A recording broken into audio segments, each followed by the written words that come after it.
اے محمد صلی اللہ علیہ وآلہ وسلم، مجاہد لوگ تم سے غنیمت کے مال کے بارے میں دریافت کرتے ہیں کہ کیا حکم ہے۔ کہہ دو کہ غنیمت اللہ اور اس کے رسول کا مال ہے، تو اللہ سے ڈرو اور آپس میں صلح رکھو، اور اگر ایمان رکھتے ہو تو اللہ اور اس کے رسول کے حکم پر چلو۔ مومن تو وہ ہیں کہ جب اللہ کا ذکر کیا جاتا ہے تو ان کے دل ڈر جاتے ہیں، اور جب انہیں اس کی آیتیں پڑھ کر سنائی جاتی ہیں تو ان کا ایمان اور بڑھ جاتا ہے،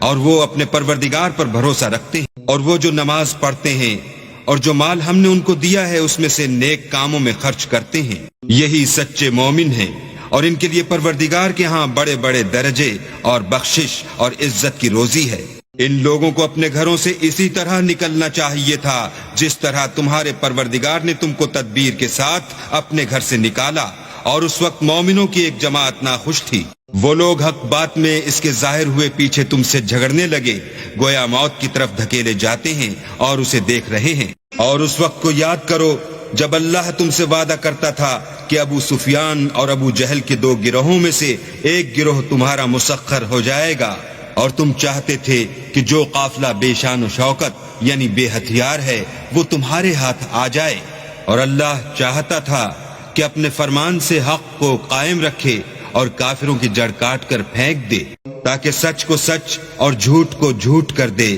گو مشرک ناخوش ہی ہوں۔ جب تم اپنے پروردگار سے فریاد کرتے تھے تو اس نے تمہاری دعا قبول کر لی اور فرمایا کہ تسلی رکھو، ہم 1000 فرشتوں سے جو ایک دوسرے کے پیچھے آتے جائیں گے تمہاری مدد کریں گے۔ اور اس مدد کو اللہ نے محض بشارت بنایا تھا کہ تمہارے دل اس سے اطمینان حاصل کریں، اور مدد تو اللہ ہی کی طرف سے ہے، بے شک اللہ غالب حکمت والا ہے۔ جب اس نے تمہاری تسکین کے لیے اپنی طرف سے تمہیں نیند کی چادر اڑا دی اور تم پر آسمان سے پانی برسا دیا تاکہ تم کو اس سے نہلا کر پاک کر دے اور شیطانی نجاست کو تم سے دور کر دے، اور اس لیے بھی کہ تمہارے دلوں کو مضبوط کر دے اور اس سے تمہارے پاؤں جمائے رکھے۔